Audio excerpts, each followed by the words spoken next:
de ella. Venga, hasta mañana.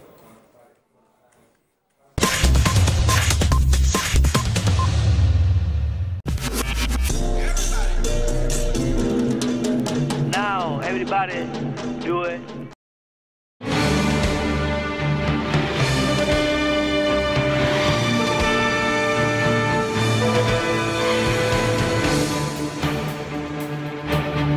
No hay cabida para que una ruptura de un país no constitucionalmente hecha puedan esos ciudadanos ser parte de la Unión Europea de un nuevo país. Pregunta por la OTAN. Ay, perdón, mucho menos. Entonces todo eso vale multiplicado por 10 por la OTAN. Una sociedad dividida, frustrada, melancólica, que no ha alcanzado el objetivo, que ha movilizado a centenares de miles de personas con entusiasmo, con ilusión. Buenas noches, lo acaban de escuchar, una Cataluña absolutamente aislada y fuera de todos los organismos y cobertura europea. Lo vemos en las 5 W. Una hipotética Cataluña independiente se quedaría fuera de la Unión Europea, del euro, del Banco Central Europeo y también de la OTAN. Así lo advierte el exsecretario general de la Organización Militar Occidental, Javier Solana. Es solo la última voz que alerta a los independentistas de cómo sería en realidad su soñada República Catalana. Antes de él, tanto Merkel como Cameron, Hollande, Obama, la Comisión Europea, la Asociación Española de la Banca, la Asociación Española de Cajas de Ahorro, el presidente del BBVA, el de Telefónica, todos han avanzado los riesgos de una proclamación unilateral de la independencia.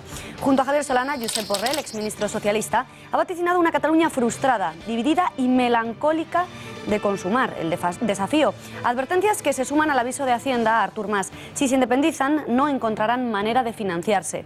El presidente de la Generalitat no solo no da marcha atrás, sino que saca pecho y afirma, contraviniendo todos los pronósticos, que una Cataluña separada de España podría incluso subir las pensiones. Dice Artur Mas que estarían garantizados y mejorados todos los servicios públicos en la región. Ignora así el presidente la amenaza de corralito que el gobernador del Banco de España dibuja en el horizonte de una Cataluña independiente. Una advertencia que, lejos de ser rectificada, ha sido matizada. El escenario es improbable porque improbable es para Linda una declaración unilateral de independencia. Sexta W, avisos de todos los organismos internacionales, económicos, políticos y militares. ¿Los catalanes tendrán en cuenta estas advertencias a la hora de ir a votar? Editorial, con Eduardo García Serrano.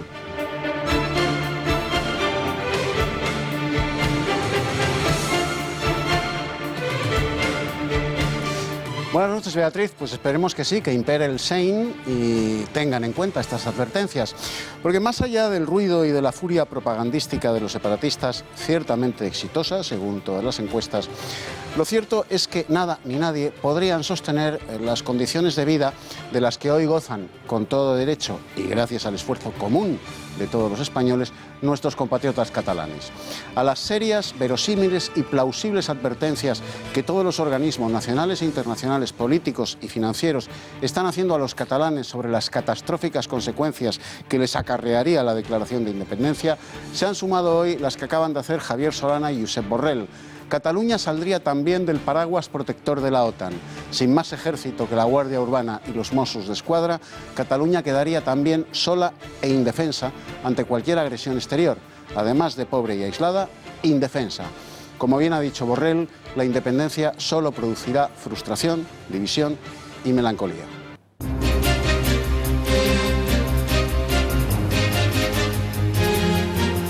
Dimite el presidente de Volkswagen tras el escándalo de las emisiones. Volkswagen, dice Winterkorn, necesita empezar de cero. La compañía automovilística ha sido, es y será toda su vida.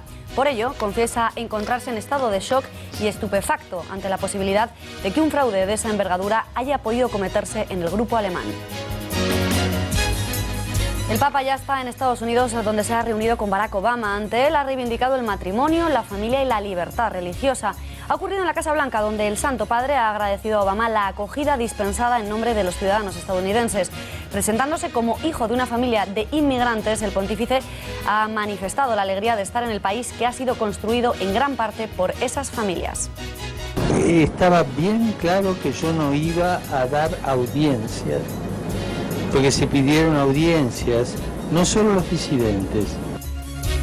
El Tribunal Supremo rechaza indemnizar a las víctimas de la talidomida. La sentencia se basa en la prescripción de la responsabilidad civil del laboratorio. Los afectados alegan que no hubo reconocimiento oficial de sus lesiones y su causa hasta el año 2010, por lo que no pudieron emprender acciones legales antes. El Supremo deja abierta, eso sí, la puerta a futuras reclamaciones civiles y en el caso de que aparezcan daños no conocidos hasta ahora o que se agreguen los actuales. 13 de septiembre de 1923, el capitán general Miguel Primo de Rivera da un golpe de Estado que conforma el directorio militar auspiciado por el rey Alfonso XIII. 7 años estuvo en el gobierno. Un episodio de la dictadura de Primo de Rivera prácticamente olvidado por historiadores. Lo recordaremos en nuestra cita con la historia de la mano de Fernando Paz.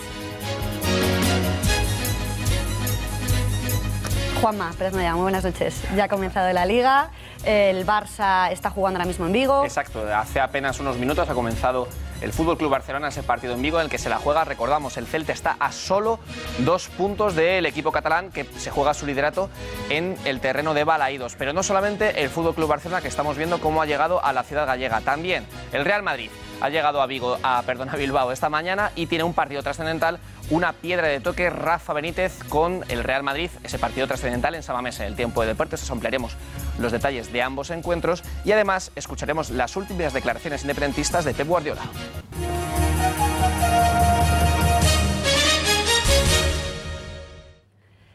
Abrimos página internacional mirando la redacción de Gaceta.es, que ha conseguido hablar con el que es sin duda uno de los protagonistas del día, Osama Abdul Mohsen, el refugiado sirio acogido en Getafe. Partidos políticos kurdos y medios de comunicación del país señalaban a Osama como posible miembro de Al-Qaeda. Rosa Cuervas Mons ha hablado con él. Rosa, el sirio lo niega todo. ¿Qué explicación nos ha dado? Muy buenas noches.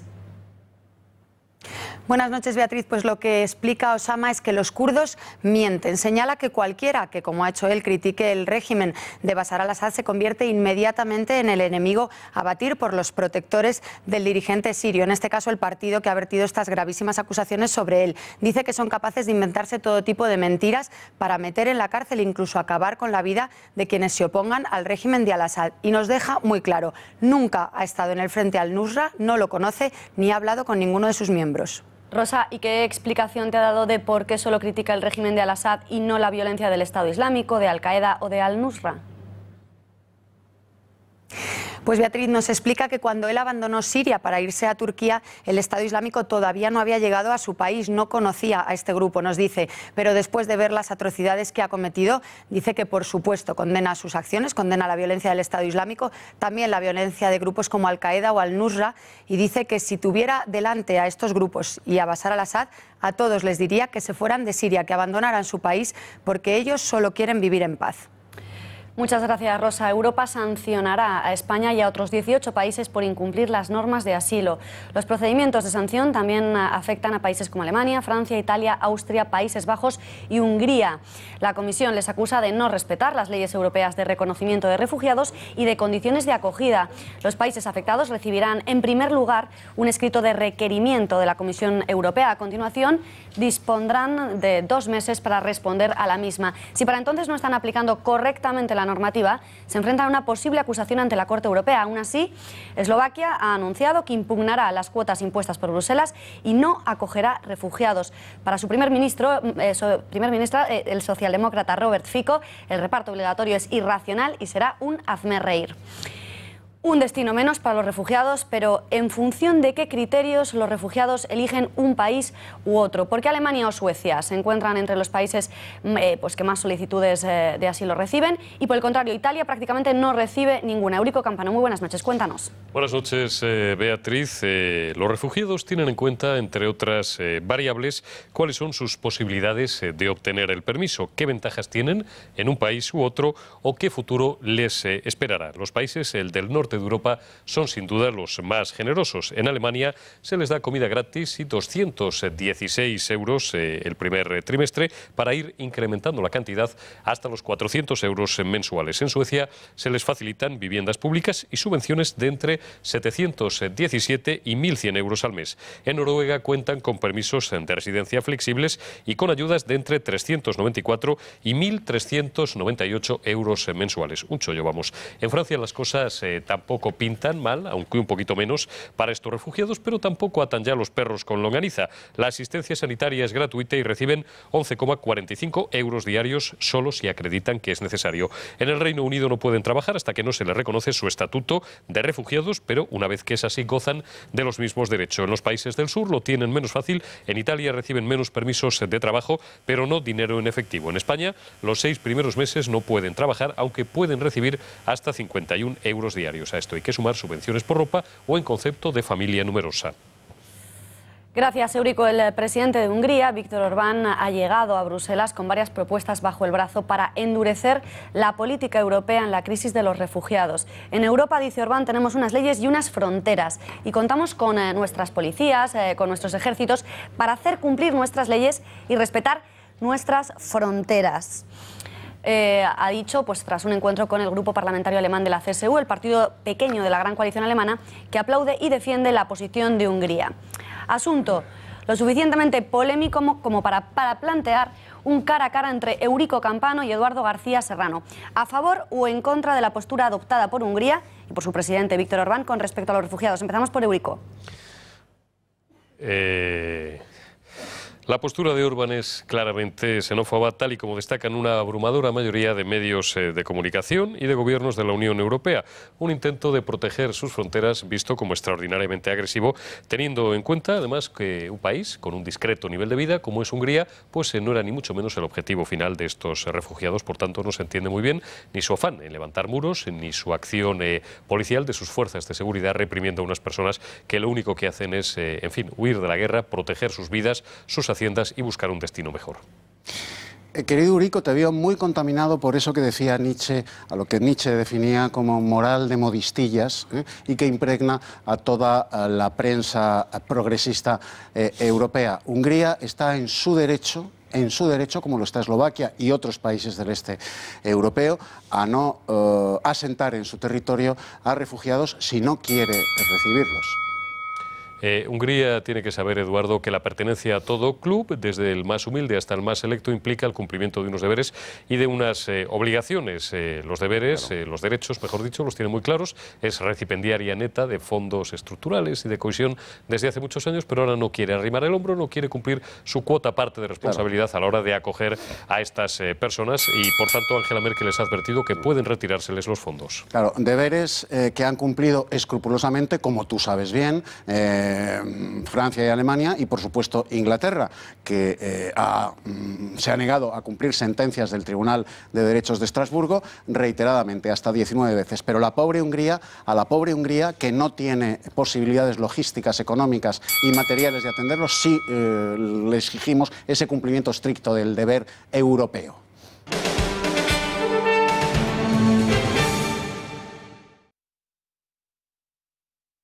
La crisis de los refugiados no se arregla levantando fronteras, es lo que opina el presidente turco Erdogan. En el otro extremo, lo manifestado hoy por el presidente del Grupo Popular Europeo en Bruselas, Manfred Weber, quien ha llegado a asegurar que es necesario levantar más vallas en Europa para evitar que haya tantos refugiados deambulando. Tendrá que haber más vallas en territorio europeo porque no puede ser que haya tantos cientos de miles de refugiados deambulando sin control por Europa. A los refugiados se ha referido hoy el que fuera secretario general de la OTAN, Javier Solana. Pide el mismo entusiasmo que se ha tenido para acoger a refugiados en acabar con la guerra en Siria. A mí me parece que con la misma pasión que debiéramos de poner para que los refugiados fueran acogidos, tendríamos que poner para que se acabe la guerra. Estos refugiados no vienen del cielo, no vienen del infierno, bueno, bien del infierno, pero vienen de una guerra que dura ya casi 5 años.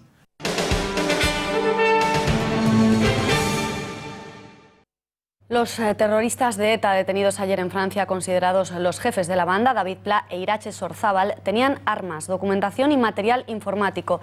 En el operativo, que ha sido llevado a cabo por la Guardia Civil en colaboración con la policía francesa en un domicilio de las afueras de la localidad de Saint-Étienne de Baigorri, ha sido también arrestado el ciudadano francés François Flores y el supuesto etarra Ramón Sagarzazu. El abundante material informático incautado en el interior de la vivienda puede ser determinante para conocer las estructuras y movimientos de los últimos años de la banda. El ministro del Interior, Jorge Fernández Díaz, ha valorado las detenciones, asegurando que lo que queda de ETA cabe en un microbús. pues digo, mire usted, lo que queda de ETA cabe en un microbús pequeñito que desde ayer, por mor de la detención de la cúpula política de ETA, de David Pla y Irache Sorzábal, pues en estos momentos además ese microbús anda sin conductor. Eduardo, en tu opinión, ¿es este el certificado de defunción de la banda terrorista, como dice el ministro del Interior? En absoluto, Beatriz. Vamos a ver. La operación policial hispano-francesa que ha culminado con la detención de 3 miembros de la cúpula etarra es un éxito, sí, pero no representa, como ha dicho el ministro de Interior, el certificado de defunción de ETA. No. Y él lo sabe. Lo sabe porque el PP y su gobierno asumieron en su totalidad el mal llamado proceso de paz de Zapatero con la banda, que en realidad es el proceso de claudicación del Estado ante ETA. El capo di capi, el jefe supremo de este proceso y por ende de ETA, sigue libre, vigilado, controlado y monitorizado en todos y cada uno de sus movimientos, pero libre. Ese capo di capi es Josu Ternera y su lugarteniente, su mano derecha y su heredero en la dirección etarra es su propio hijo, también en libertad. Mientras ellos estén al mando, los zulos de ETA estarán ahitos de armamento y munición. En el proceso pactado con Zapatero y asumido por el PP no se contempla ni la desaparición ni la rendición de ETA. La libertad de Josu Ternera es la evidencia. Han detenido a 3 jefes prescindibles de ETA. Los imprescindibles siguen en libertad. ¿Queréis votar para certificar que Cataluña es plural y no de unos pocos? De la misma manera que también España es plural. Cataluña no es de algunos. Cataluña es del 100% de las personas que viven en Cataluña. Así pedía el voto Mariano Rajoy, pese a lo afirmado por el presidente del Gobierno. Para el líder de Podemos, para Pablo Iglesias, ellos, los de Podemos, son los únicos a los que dice no les sobra media Cataluña. Cataluña del sí, de Cataluña del no, pero nosotros asumimos ser la única fuerza política a la que no le sobra la mitad de Cataluña.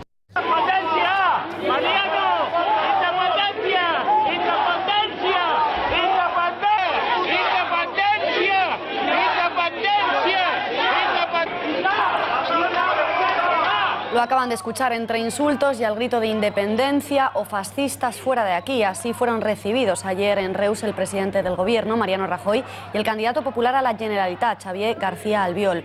Ocurría durante un paseo electoral por las calles de la localidad que tuvo que ser acortado de media hora, la media hora prevista, a 5 minutos ante los abucheos y peticiones para que se marcharan de allí. Lo más sorprendente de todo es la reacción del Partido Popular en su cuenta de Twitter de Tarragona. Caluroso recibimiento en Reus a Rajoy y a Albiol. Eduardo, ¿dirías caluroso recibimiento o acalorado?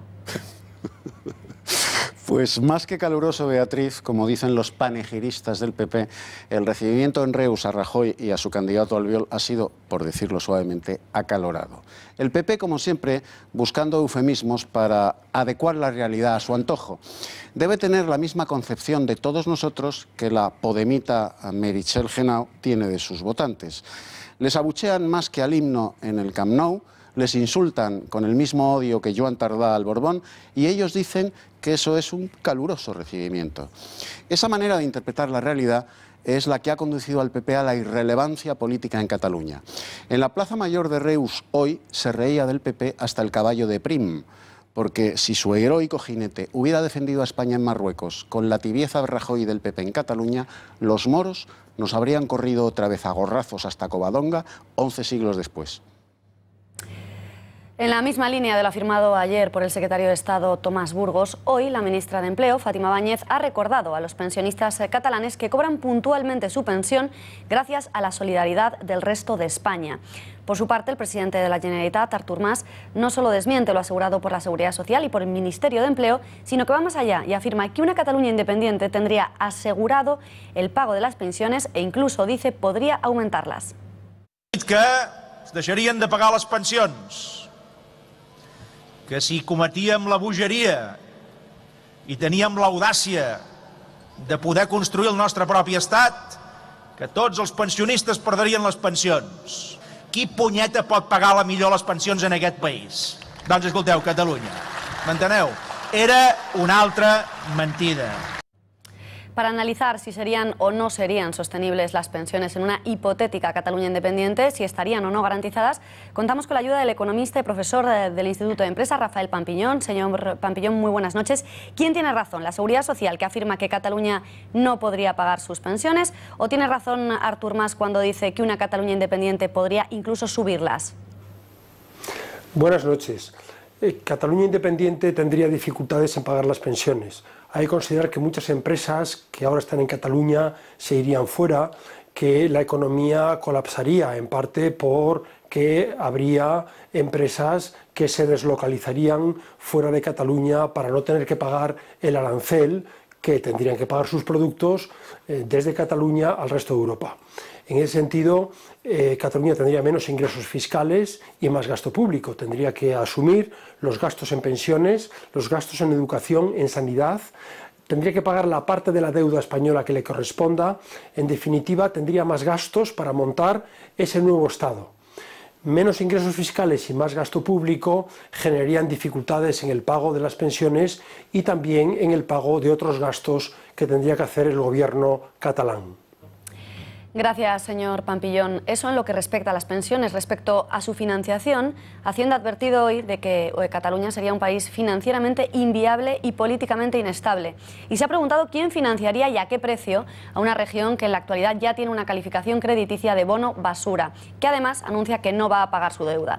Respuesta desafiante de Artur Mas, que ha aconsejado al ministro de Hacienda, Cristóbal Montoro, que en lugar de intimidar con la financiación de su Estado catalán, se preocupe de decir lo que pasaría con la deuda española si no hay un acuerdo con Cataluña.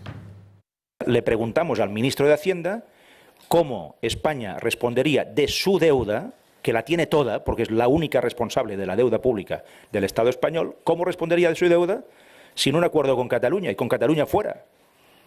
¿Cómo respondería de su deuda? Yo, como millones de catalanes y conjunto de españoles, nos sentimos orgullosos de la Barcelona. Hemos ido en directo hasta el Hospitalet de Llobregat, donde está teniendo lugar el mitin del Partido Socialista. Arropando al candidato del PSC se encuentran, como están viendo en sus pantallas, el secretario general del partido, Pedro Sánchez. También ha estado el expresidente del Gobierno, Felipe González. En estos momentos está hablando Pedro Sánchez, le escuchamos. Me siento orgulloso de que juntos consiguiéramos construir una sanidad pública, gratuita y universal, también liderados por un catalanista progresista como Ernest Lluch, asesinado por ETA. Y yo, como millones de catalanes y el conjunto de españoles, nos sentimos orgullosos de la Constitución del 78, Felipe, de la Constitución que nos hizo ciudadanos, que nos reconoció derechos, que nos dio libertades y que nos hizo europeos. Y también fue liderado por un gran catalanista progresista como Jordi Soler Tura. Pero mirad, todas esas personas y muchos catalanistas progresistas que ya no están con nosotros y muchos de ellos que siguen estando con nosotros, como por ejemplo Manuela de Madre, que nos acompaña hoy.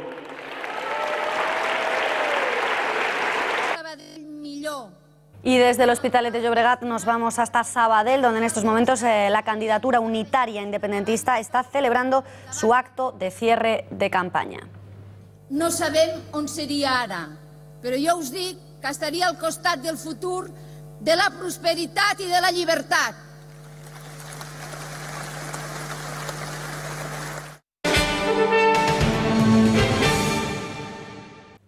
Ayer Mariano Rajoy no supo contestar a si en una supuesta Cataluña independiente los catalanes conservarían la nacionalidad española. Vamos a recordar la respuesta del presidente.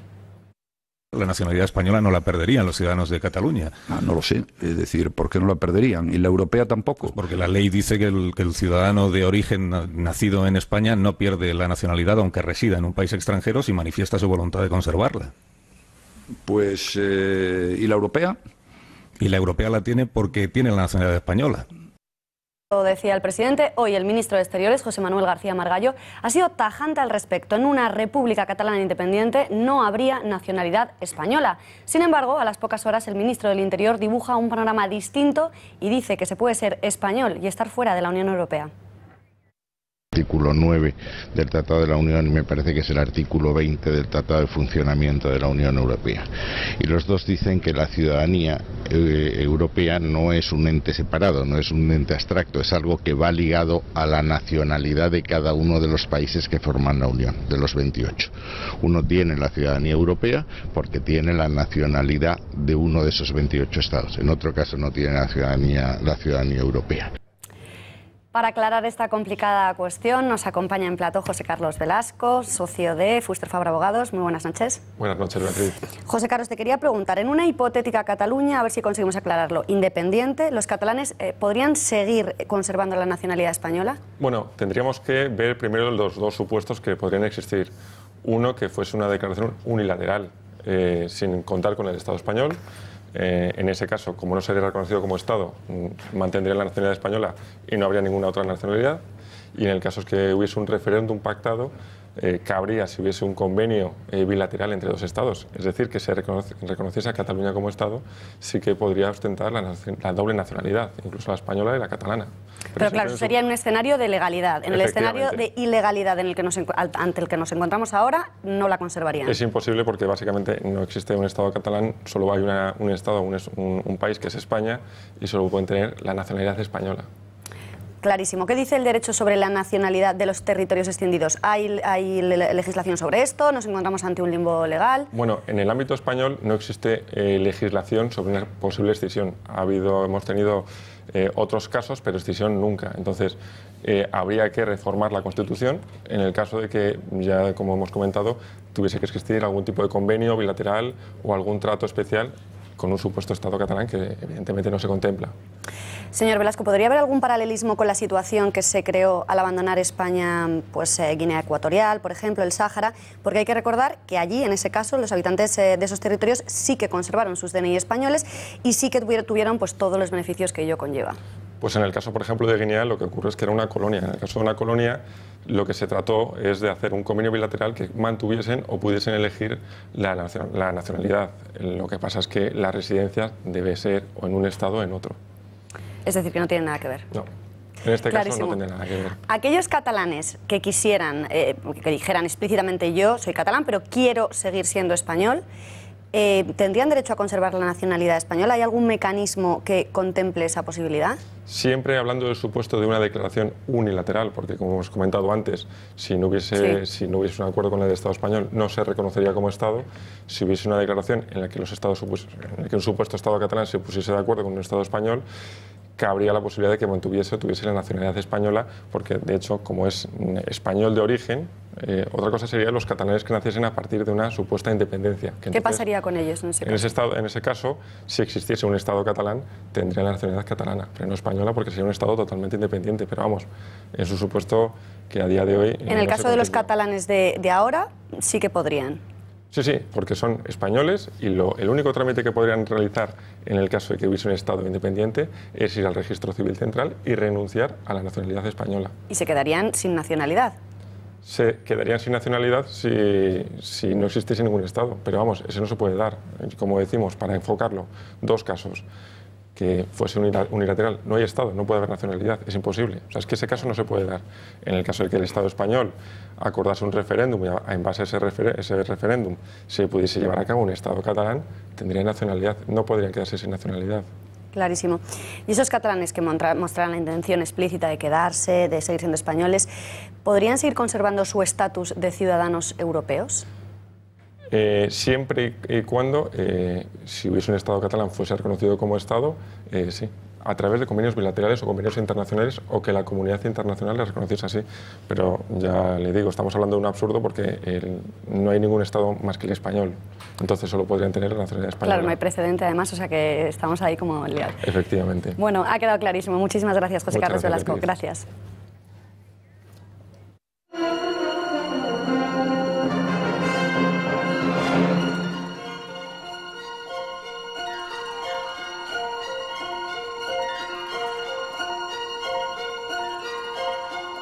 Hoy miércoles, cita con la historia. Fernando Paz, muy buenas noches. Muy buenas noches. Vamos a hablar de uno de los episodios de nuestra historia reciente menos conocidos o más olvidados, como fue la dictadura de Primo de Rivera. 1923. ¿Por qué está tan olvidado este episodio de nuestra historia? Pues es verdad que es uno de esos episodios que se encuentra cerca de otras épocas históricas, digamos, más importantes o que han trascendido más, y ha sido olvidado. La Segunda República, la Guerra Civil, franquismo. Y se ha mezclado ahí todo, ¿no? Sí, parece como que es una especie de episodio aislado en medio de no se sabe muy bien qué. Es verdad que historiográficamente ha sido bastante preterido. Pero sí que es verdad que se habla muchísimo de la dictadura de Franco, de la Guerra Civil, y esto ha quedado como si no hubiese existido esta dictadura, que además fueron 7 años. Sí, 7 años escasos. De un periodo muy particular y muy peculiar, y bueno, de una dictadura con unos matices y unos perfiles muy propios, en fin, que hay quien incluso niega que sea propiamente clasificable como homologable a otras dictaduras, por lo menos. Bueno, eso lo vamos a ir viendo, pero vamos a empezar por el principio. ¿Cómo se produjo ese golpe de Estado, si es que se puede calificar de golpe de Estado?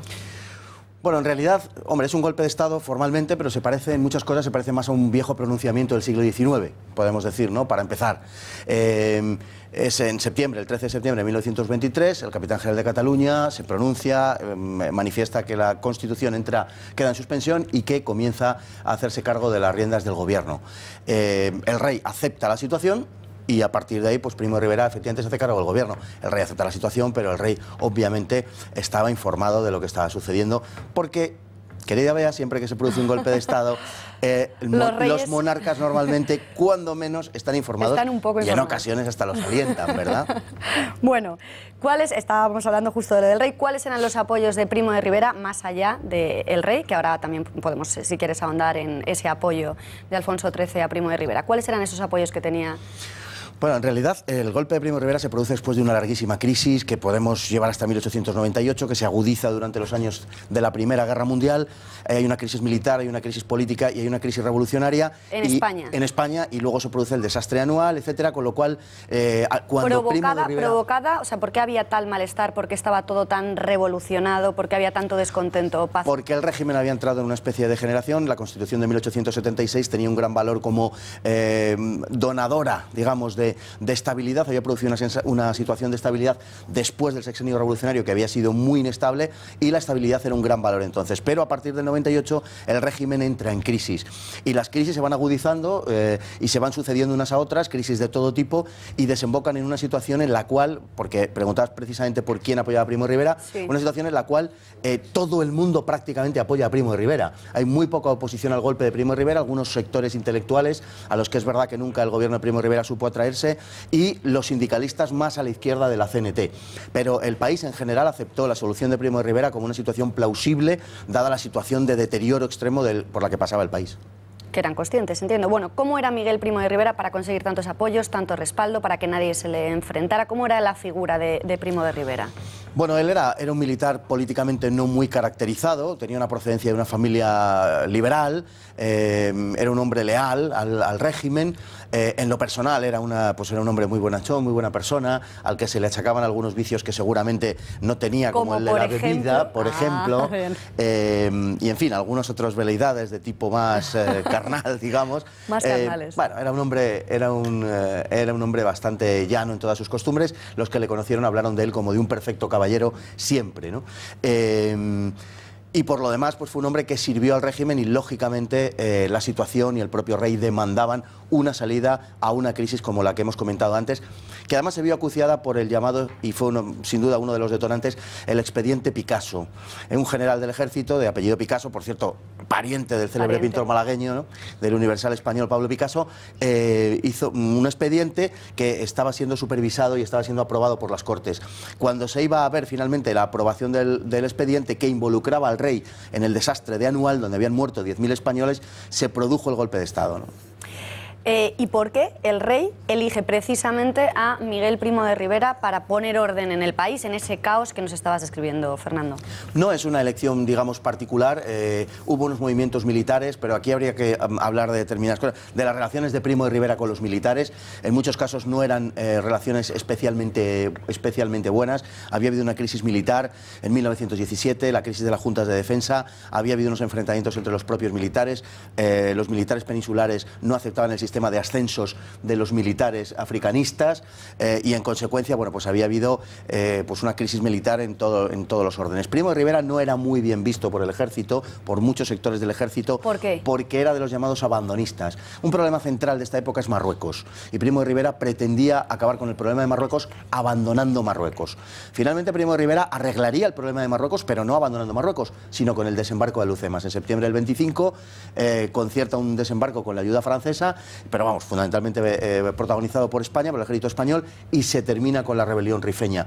El gobierno de Primo de Rivera, sin duda ninguna, llevó a cabo, en fin, cerró algunas de las principales heridas que tenías planteadas España, aunque lógicamente por su duración tampoco todas. Paz, y si me dices que no era muy popular en el ejército, no era tan popular a lo mejor como otros, ¿por qué? Precisamente, y vuelvo a insistir, ¿por qué el rey le elige a él? No, porque era un militar, digamos, de leal, raigambre liberal, era un militar leal y era un militar que se correspondía bastante bien con la media de los militares peninsulares. O sea, era un militar bien relacionado y era un militar que estaba destinado en ese momento a la Capitanía General de Cataluña. Uno de los problemas también que había planteado era el problema de la crisis del pistolerismo por parte de los sindicalistas de la CNT, del anarquismo radical, y de los pistoleros también de la patronal. En ese momento en Barcelona hay un desconcierto social absoluto, hay unos enfrentamientos brutales, hay varios centenares de muertos producto de un terrorismo, lo que podemos llamar un terrorismo patronal y terrorismo sindical, de los dos lados. Y eso él lo gestionó bien, entiendo. Y entonces Primo de Rivera era el hombre que estaba sobre el terreno, digamos, un hombre en el cual confiaban los industriales y confiaba una buena parte de la burguesía catalana, que por cierto fue una de las inspiradoras del régimen. La burguesía catalana. Sí, tenía el respaldo ninguna. absoluto hacia Primo de Rivera. Bueno, sin duda ninguna, sí, sí. ¿Y las causas, Fernando, con las que se justificó este golpe de Estado? Bueno, las causas fueron pues toda la crisis que se habían venido sucediendo, el pistolerismo al que aludíamos antes y la situación a la que se había llegado, el deterioro social fundamentalmente. Habían sucedido algunas cosas que tenían muy difícil marcha atrás. Durante la Primera Guerra Mundial los industriales españoles se lucraron del comercio con los dos bandos, lo cual es muy razonable y muy lógico, pero eso había hecho que los precios subieran de una forma bastante notable y sin embargo los salarios, en fin, los sueldos de los asalariados, singularmente de la clase trabajadora, se habían mantenido bajos y de hecho habían perdido poder adquisitivo, lo que había dado lugar pues a una crisis social, sobre una crisis política. Se había cerrado el Parlamento, es decir, habían pasado una serie de cosas. Tanto Dato como Romanones cierran el Parlamento, se crea una especie de Parlamento paralelo por parte de los nacionalistas catalanes y de los sectores socialistas y republicanos, y en fin, la verdad es que se monta un mare magnum de un absoluto desconcierto y eso acaba demandando, la situación acaba demandando un gobierno fuerte. Ese gobierno fuerte se entiende que no puede ser otro más que el de un militar, porque todos los gobiernos civiles que se habían ensayado, por unas razones o por otras, habían fracasado. Paz, ¿es cierto eso que se dice que el PSOE y la UGT colaboraron estrechamente con la dictadura? Hombre, tanto es así que Largo Caballero fue nombrado consejero de Estado con Primo de Rivera, por varias razones, dos fundamentalmente. Primera, porque Primo de Rivera había planteado su gobierno como un gobierno, digamos, de transición, como que se iba a restituir la Constitución de 1876 y por tanto que iba a estar poco tiempo. ¿Pero era una persona ambiciosa él? O sea, él tenía ansias de poder, de permanecer... ¿O estuvo, tú crees, encantado con estar el tiempo que estuvo? Él fue un leal servidor al rey, él estuvo el tiempo que entendió que debía estar. En principio hay un directorio militar hasta el año 25, luego hay un directorio civil hasta el año 30, en los que su política fue una política bastante personal, pero desde luego que encajaba... ¿Cómo era la política de Primo de Rivera? Pues la política de Primo de Rivera fue una política que él mismo definía y además tenía esa referencia como regeneracionista. El discurso de Primo de Rivera, el discurso político, era un discurso que entroncaba perfectamente con el regeneracionismo español del 98 y además la obra política de Primo de Rivera justificó sobradamente ese discurso. Primo de Rivera, sabedor de que la sociedad civil española era incapaz de regenerar económicamente España, emprendió una política de obras públicas, una política de intervencionismo estatal que dio unos resultados magníficos. Es verdad que logros es verdad que aumentó la deuda, pero eso es cierto, es verdad que no pudo imponer una política fiscal porque no le dejó la burguesía a Calvo Sotelo una política fiscal avanzada, pero no es menos cierto que, por ejemplo, es el creador de CAMSA, fue el impulsor de las sociedades de aviación, La Telefónica se crea también en esa época.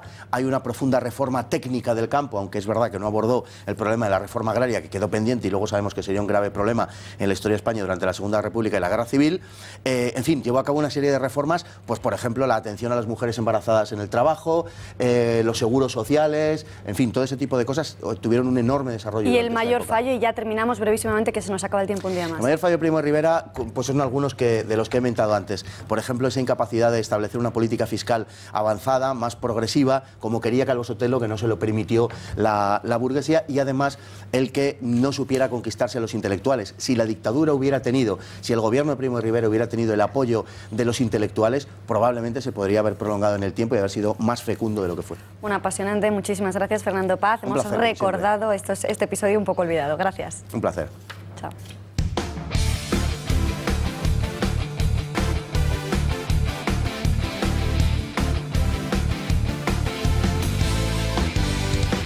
Juanma, hola de nuevo. Apasionante jornada de Liga que ya ha comenzado. Sí, efectivamente, estábamos expectantes, os comentábamos al inicio de este informativo, pues que el Barcelona iba a jugar contra el Celta, el Real Madrid jugaba en San Mamés. Bueno, pues ya han comenzado por lo menos el partido del Barça. Vamos a ver justo con la llegada del Fútbol Club Barcelona a Vigo, a Luis Enrique, a esa ciudad en la que él estuvo entrenando durante el último año, y como decimos ya este partido ha comenzado, también el del Real Madrid en San Mamés. Ambos los podremos seguir, un seguimiento bastante completo en Punto Pelota, que comenzará apenas en unos minutos. En el Barcelona, ¿qué es noticia? Arda Turán no ha podido ser inscrito. La FIFA ha dicho que no. Recordamos que el Barcelona pidió inscribirle en el lugar de Rafinha, lesionado para los próximos 6 meses. Sin embargo, la FIFA ha confirmado lo que ya adelantó Ramón Fuentes, que no podrá jugar el jugador turco hasta que se abra el próximo mercado de fichajes en enero. Vamos con el Real Madrid. Aquí estamos viendo también su llegada, en este caso a Bilbao. Estamos viendo la grandísima expectación que se ha generado en la ciudad vasca con la llegada de los jugadores blancos, que en apenas unos minutos, a las 9 de la noche, comenzarán ese partido trascendental en lo que es la primera piedra de toque para el equipo de Rafa Benítez. El Athletic tendrá como objetivo marcar gol a Keylor Navas, este jugador que lleva 4 partidos sin batido y que quiere prorrogar esta racha en San Mamés y alcanzar así el récord de Miguel Ángel. Keylor Navas está en un grandísimo momento de forma, está confirmado su lugar en la plantilla blanca durante este año después del fichaje frustrado de De Gea. Y hablando de fichajes, uno que podría ser una grandísima sorpresa. Los medios chinos dan por hecho el fichaje de este jugador, Zhang Lipen, según la principal cadena privada china. Este central que juega actualmente en el Shanghái Evergrande llegaría en invierno a cambio de Carvajal, y un jugador que no solamente vaya a llegar, sino que seguramente se aleja del equipo blanco. Morata está a punto de renovar con la Juventus y por tanto la cláusula que tiene el Real Madrid de recompra dejaría de ser efectiva. Nos vamos ahora, nos alejamos un poquito del fútbol y pasamos a la política. Guardiola ha vuelto a hablar, cómo no, de independentismo. Una vez más ha subido el pan. Cataluña será independiente tarde o temprano, no hay marcha atrás, y además será lo mejor para todos, también para España. Eso es lo que ha dicho el técnico catalán, que como vamos a ver justo a continuación, quedó muy sorprendido después de estos 5 goles de Robert Lewandowski. Salió el jugador polaco la segunda parte ante el Wolfsburgo y en apenas 9 minutos marcó 5 goles. Un hito nunca visto antes. Bueno, me has dejado muy sorprendida con ese fichaje chino, tengo que decírtelo. Me ha recordado a nuestros tiempos de Oliver y Benji, que eran japoneses, sí, pero bueno, ya como asiático. Lo comentaréis seguro en Punto Pelota, será en unos momentos. Nosotros nos despedimos hasta mañana. Recuerden, Punto Pelota a continuación, después El Gato al Agua. Nosotros volvemos mañana, gracias.